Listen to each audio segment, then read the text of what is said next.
So I woke up probably around maybe 6 o'clock in the morning, and I went to take the pregnancy test. I didn't want to let Jonas know that I was doing it because if it was negative, I didn't want to disappoint him. Family for us was always very important, both of us growing up in larger families and always talking about how many kids we'd have and what their names could be.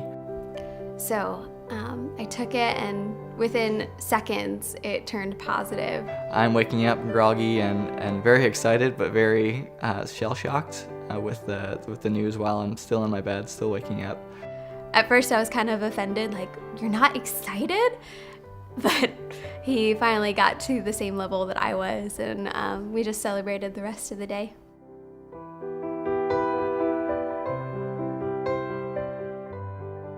We lived in an 800 square foot apartment.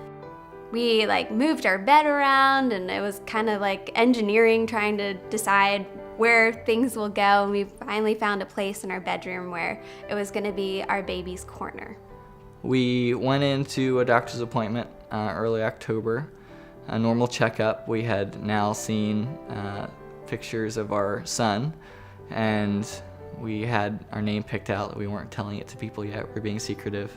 The ultrasound tech, who was normally very talkative, was a little bit quieter than she had typically been. And she didn't say a word until she said, "You're gonna have to see the doctor."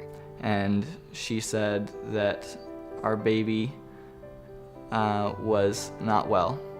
Your son has something called fetal hydrops, and it's a significant amount of fluid surrounding his abdomen, and that means there's something wrong, and you'll need to see a specialist as soon as possible.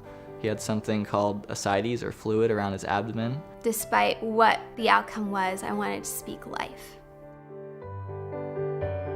Checking in to see our first doctor at the medical center in downtown Houston, immediately he told us that his heart rate was going up from the normal, what should be around 130 for his age, up to 280 beats per minute. In my mind, it was like I had a healthy boy, and now all of a sudden he's not. And there's nothing that I could do. So it took us to a place where our hope had to be in Christ. We were seen by a specialist. We were told that we were very lucky to see her. And so she specializes in specifically fetal cardiology. And she took the ultrasound machine and she was looking around, and everyone was talking again, and continued to kind of whisper and talk about things that I didn't understand. My wife heard some talk about a heart condition that she knew was fatal. When they told us the diagnosis, they wheeled me out of the room into this small conference room where there was tissues sitting on the table. And they told me and Jonas and my mom, and my heart broke. Could do nothing but just pray in that room. I prayed, thanking God for his goodness and thanking him that he was in control and that he knew what was happening and that he was bigger than it and that he had our best plans in mind. And so we clung to hope for our son. They made sure that we were aware of the condition of our son, that he wasn't expected to live, and we had to walk through each step of labor, medication, yes or no, autopsy after delivery, yes or no, what they would do if he went into cardiac arrest, and we had to be okay with letting him pass if he did go into cardiac arrest. And that was the hardest hour of our life in that room, and we walked out with a piece of paper that was essentially the plan for our son passing. And so from that point we prepared for a funeral, and I, as the husband, had to take that on me to make sure that I had those things in place for my wife and for our family. Every morning I woke up to see our baby's corner and realizing that we wouldn't have a baby in our corner. I gathered together with some guys, and they offered to help me move all of our baby gifts and our crib and everything out of our apartment. It was late in October, and we went to yet another doctor's appointment. and the amount of fluid that he accumulated, they were surprised that he was still alive. And they said, this weekend he'll most likely pass, so prepare yourself to deliver next week. So we went back home and continued to pray. And so it was my Hail Mary prayer, like, Lord, save my son. I want you to save my son.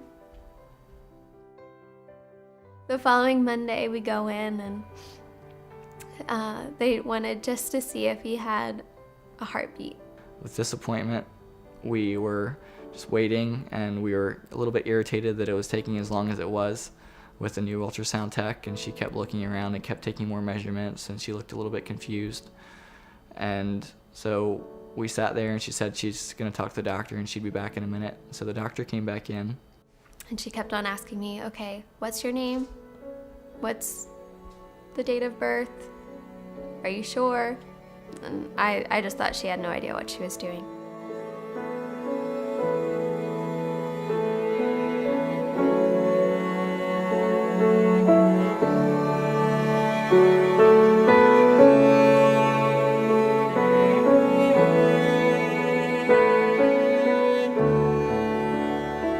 His words were divine intervention. And so I was kind of confused. We stopped looking at the ultrasound pictures because I was always like, oh, he's getting better. And the doctor would always say, no, he's getting a lot worse. Her only job was to check for a heart rate, and the fluid around David's head, heart, and lungs had completely gone away. The shape of his heart, which was elongated from the condition, had literally changed shape into a normal heart. Your son is a completely different baby. The fluid that was around his head, his heart, and his lungs are completely gone. Teams of doctors met afterwards, and we were the talk of the debriefing about the cases in the medical center at that point. And Jonah said, God, you are good. You are good.